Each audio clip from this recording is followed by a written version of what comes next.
Ladies and gentlemen, welcome back to the Ground and Pound podcast. Full card betting guide here on the channel for UFC Fight Night. Bautista taking on Oliveira over at the Apex in Las Vegas.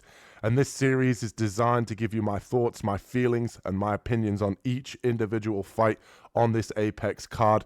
Not every single bet that I'm placing on the board, just my thoughts and feelings. This is a new series on the channel. We've been able to scramble to put this one together for you. A lot of chopping and changing this week. Fights getting dropped out, replacement opponents.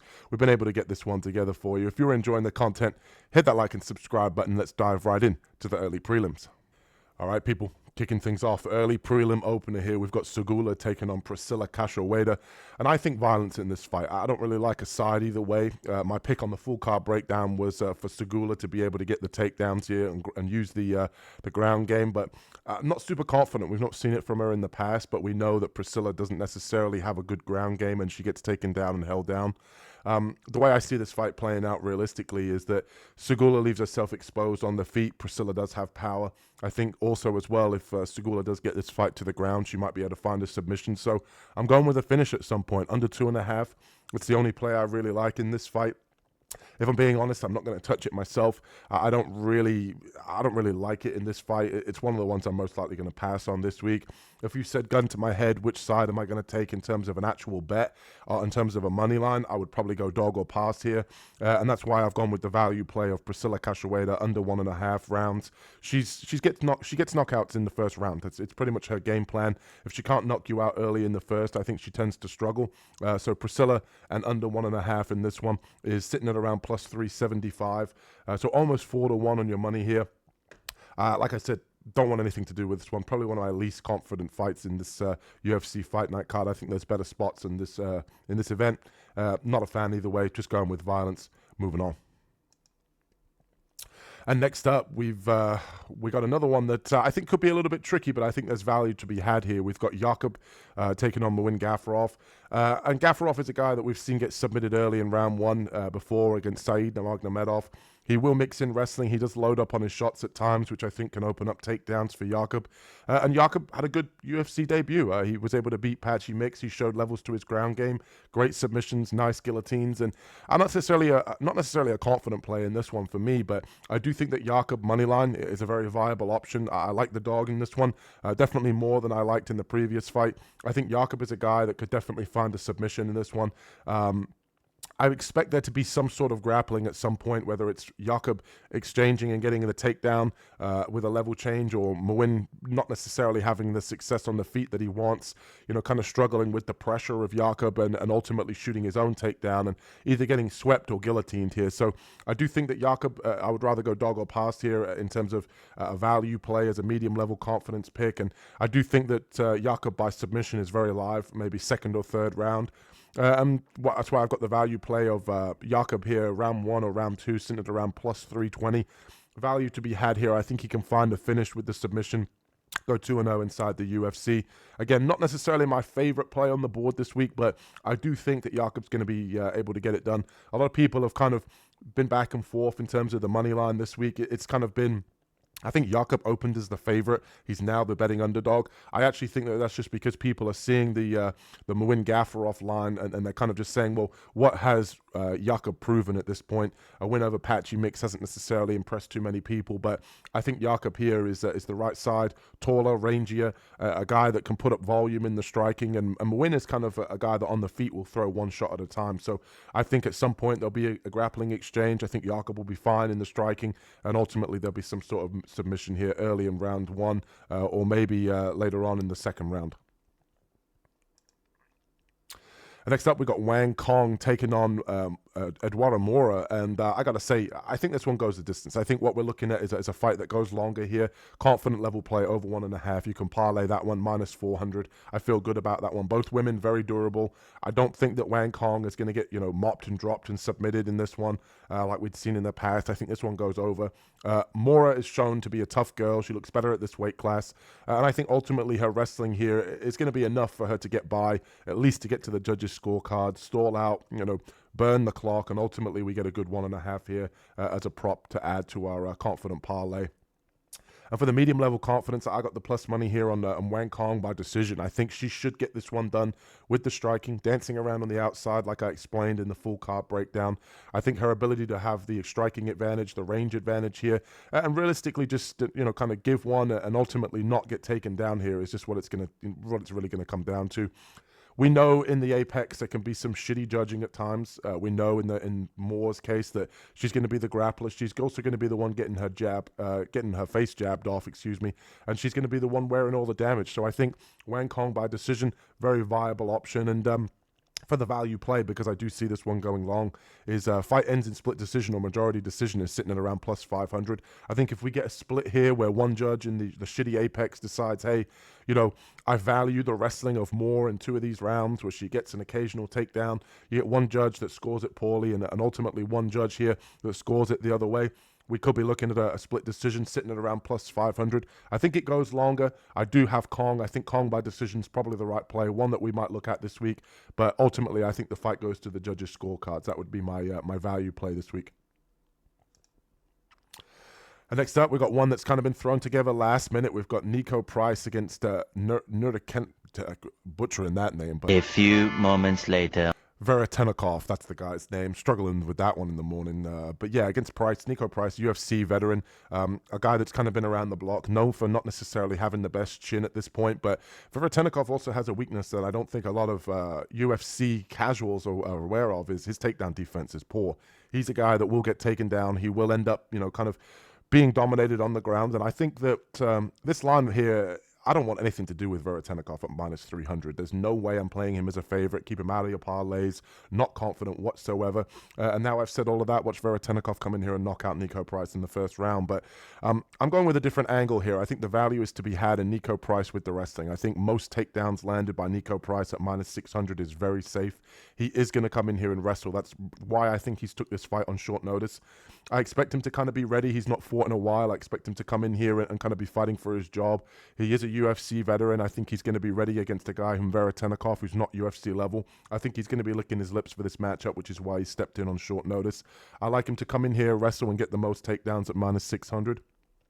I think Nico Price plus 3.5 as well is something that needs to be looked at as well. I could see him winning rounds here and ultimately, getting top control, using his grappling, getting that dominant top position against a guy in Veretennikov who just can't defend takedowns. The floor is lava when it comes to Veretennikov. I think Nico Price can, kind of utilize the ground game. We've seen him do it in the past. I don't see why he wouldn't come in here and do it again. And I think the value play here is Nico Price wins by decision at plus 600, 6-1. To use the grappling, get the wrestling going. Not my favorite play, but I don't blame you if you want to sprinkle a little bit of money on Nico Price here. I think everybody is just looking at the short notice, the chinny behavior of Nico Price, but ultimately I think Veretennikov is a fraud. I don't think he's UFC level. I think people are overlooking Nico Price here, and I would not be surprised if Nico Price was able to pull off the upset here by decision or the plus 3.5. I think it's worth a sprinkle. The plus 3.5 line I wasn't able to see, but ultimately when that line comes out, if it's anywhere near plus money, I think it's worth a little sprinkle for some money this week for sure. And next up, we've got Souza taking on Bruno Brazil. And again, I see this fight realistically playing out one of two ways. Not my favorite fight. I think Souza opened as the underdog. She's now the betting favorite. I think it's kind of tricky. Bruno Brazil is a fighter who, she got cut from the UFC. She went over to Road to UFC. She's now back. Souza, more athletic, more powerful. I think she's a little bit better in terms of the striking. And I think Bruno Brazil isn't necessarily UFC level. Souza is having split decisions against women that I think are ascending in the rankings or at least higher up in the rankings. Bruno Brazil, to me, is clearly not UFC level. So I do think this fight goes longer. It's not necessarily my most confident play. I don't necessarily love it. I think there's better plays on the board, but I do think it's probably going to go a little bit longer in this fight. We see the judges' scorecards. And Souza money line. I think obviously the line tells you everything you need to know. Betting underdog, now favorite. I think a lot of people see the same thing. Obviously that line shifted heavily in terms of favor of Souza. I think the money line here is probably what I would attack, if anything. And hey, if you just want to root for violence, we've seen with Souza, she carries power. In her, the UFC Noche event, the one in the Sphere, she was able to get the knockdown very quickly in that fight and ultimately found the submission. But she's got power in the hands. Bruno Brazil has been knocked out 3 times in her career. Out of her 5 losses, 3 have come by her getting knockout or TKO'd. So I think Souza by knockout here at plus 475 is probably the value play. But I personally like this fight to go the distance. I think Souza is probably the right side in terms of the money line. Not high-level tickets, not super confident in Souza money line, but I think the value here to be had definitely shows with the line movement this week. And next up, we've got Danilo Donchenko here against Alex the Human Helicopter Morono, and inside joke here on the Ground and Pound podcast, but I think fight ends inside the distance. This one, super confident, minus 700 for a reason. I think Donchenko should be able to get the finish here. I think either way we're looking at it, he's going to be able to, kind of crash the pocket with one of those elbows or ultimately land a big strike here to end up putting the lights out of Alex Morono. So fight inside the distance, I feel good about. And let's say, Donchenko gasses early in the first and he gets tired. I think Morono's grappling is definitely something that's very sneaky at times. He could definitely catch the youngster off guard here. UFC veteran with a second-degree Brazilian Jiu-Jitsu black belt. So there is opportunity there for Alex Morono to get the finish. But I'm looking at the Donchenko side inside the distance here, confident that he'll be able to get this one done. Rooting for violence and the under 1.5. Again, I think it's going to be early. I think Donchenko's pressure early. He comes, pretty much ready to fight from round one. We saw that in the Ultimate Fighter finale that he was able to win. The guy comes out early. Often he wants to just exchange in the pocket, and I think Morono is a guy that he's happy to oblige. At this point in his career, he's not looking to be technical. He goes for it early in round one. He gets suckered into brawls, and I think that's going to be a recipe for disaster here against Donchenko. So Donchenko round one KO plus 165 is the only real value I see on this one, but it's a little bit too specific. Might have to go inside the distance, with Donchenko here. Sort of combine the two for money line in terms of that. I think minus 700 out of our reach at this point, but I do like the Donchenko side and an under at some point in this fight. I think he's going to be able to find the finish. And next up, we've got Julius Walker here taking on Dustin Jacoby. And I think the fight to start the second round here is pretty much how I see this one as a confident play. Jacoby, to me, is also the right side. I think here the UFC veteran is definitely the rightful favorite. I'm surprised it's only minus 170, if I'm being honest with you. I think there's value to be had still in Jacoby here. Great kickboxer, the better fighter overall. Walker is a good athlete. He could definitely push a pace, but he tends to get tired in the third from his sort of heavy grappling approach. And I don't think he's got the rest to be able to keep Jacoby down and constantly be able to get him to the mat and control him. So I like fight to start round two. I think a lot of takedowns early from Walker. I think Jacoby gets right back to his feet and ultimately beats him on the feet with the kickboxing at range. Jacoby's proven, good kickboxing, good takedown defense. Walker, I don't think, has the wrestling. So fight to start round two, minus 425. I think that's a good parlay option. And Jacoby moneyline, I like that this week. That's definitely something I'm definitely ticking. That's something I'm going to play personally. I think it's definitely a good bet to be had. I would play this all the way up to minus 250, to be honest with you. And I think there's also plus money to be had by, you could sprinkle Jacoby here, maybe rounds 1 and 2 knockout, or maybe 2 and... It depends how you want to play it. I see the fight kind of going a little bit longer, maybe second round knockout for Jacoby, but him by KO, TKO here is sitting at around plus 155. I think there's value to be had in that. I think I could definitely see Walker getting tired towards the end of the second, Jacoby landing some sort of head kick or big shot down the middle, big right hand where Walker isn't defensively sound. Like I said, Walker's the better athlete, but not the better fighter, and I do think that Jacoby can capitalize with the kickboxing and maybe even find a knockout here. I do like Jacoby's side, one of my more confident plays this week for sure. And next up, we've got Basharat taking on Gene Matsumoto, and I like this one to go the distance. I think both guys very durable. This is going to be a great fight. One definitely, if you don't want to have action on and you just want to sit back and watch, I think this one will be a great fight. And I think the plus 3.5 here for Gene Matsumoto is definitely a good play. I think he's proven in the Rob Font fight that the guy is durable. He can grapple. He's got good guillotines. He's definitely able to push a pace. He can strike with people. He's got nice calf kicks. And I think the plus 3.5 here, we need him to win one round, and it's almost even money. Keep your eye out for that. That might be something we look at later on in the week or maybe tomorrow when the lines get even wider here. I know that Basharat's becoming a little bit more of a favorite. Definitely something to keep an eye on. If that gets to plus money, that might be something that I play. Even though I did pick Basharat in the full card breakdown, I could see Matsumoto winning a round. I think it could definitely be a much closer fight than people anticipate. And I think there's value to be had here in Basharat by split decision at around plus 700. 7-1 on your money here. In a guy that's not necessarily a potent finisher, he does tend to go to the judges' scorecards quite a lot. And I think Matsumoto could definitely take it there as well. I think split decision could be live. We could see, Gene Matsumoto kind of having his moments, Basharat having his, and ultimately Basharat gets the split decision here. Plus 700, I like it. I think both guys are very, very talented, very, very skilled. I just think here that the American top team guy over in Basharat is going to be able to have the game plan here to get him over the edge, whether that's a late takedown to win a round, or just having a little bit more volume, or just having the better fight IQ in this one. Where Gene Matsumoto is a guy that if he pushes a pace, he tends to give one to get one. That's why I could see him winning a round here. But ultimately, Basharat winning a split decision here. There's value to be had there at plus 700, in my opinion. And next up, we've got Oleksiejczuk taking on the power bar, Marc-Andre Barriault. And this one, I just see violence all on the side of Oleksiejczuk. Minus 500. Sign me up. I think it's a good parlay piece. Probably one of my more confident plays this week. Oleksiejczuk inside the distance, minus 250. Sign me up. Power bar looks like a guy who's, he takes a lot of damage. He's been dropped in multiple fights now. Dustin Stoltzfus was able to finish him. Oleksiejczuk is a born finisher. He comes out aggressive early. His move over to fighting nerds is definitely something that I like. And I think violence here on the side of Oleksiejczuk is where I want to be. Under 1.5 in case Oleksiejczuk does get caught. Might be a little bit safer play, but ultimately I think him winning inside the distance by knockout round 1 is how I like it. I think him by knockout, Oleksiejczuk in round 1 is definitely how I would look at this one. I just think Andre Barriault just looks like a guy who is on the cusp of kind of the decline. I think he takes too much damage early, and I think the aggression of Oleksiejczuk is going to get to him. He struggles with the pressure. That's exactly how Oleksiejczuk fights. I think he gets the first round knockout here. Feel confident if you just want to put Oleksiejczuk in parlays, if you just want to put him inside the distance as a part of a parlay, but ultimately I like Oleksiejczuk this week in a big way.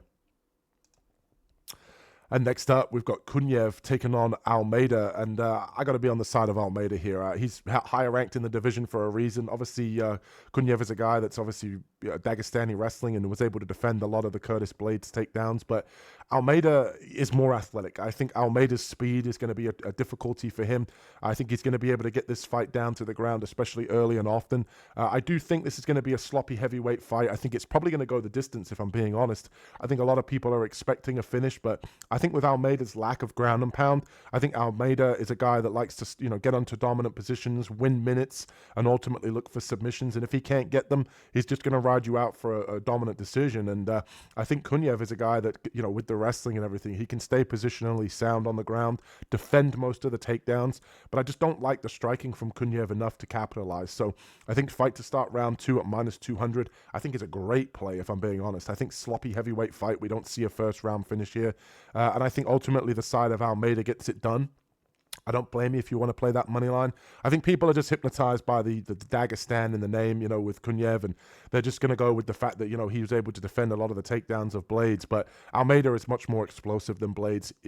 Curtis Blades has refused to wrestle for a long period. So I like Almeida in this one. I like him in a big way. And I think by decision here at plus 400 is how I would play it. I like him to be able to get this one done with the grappling, ultimately ride out a decision here. If he used more ground and pound, he would have a lot more success in the division. But we've seen him time and time again. He gets into dominant position. He almost lays and prays. But I like him to be able to get it to the ground either way and ultimately find the decision victory.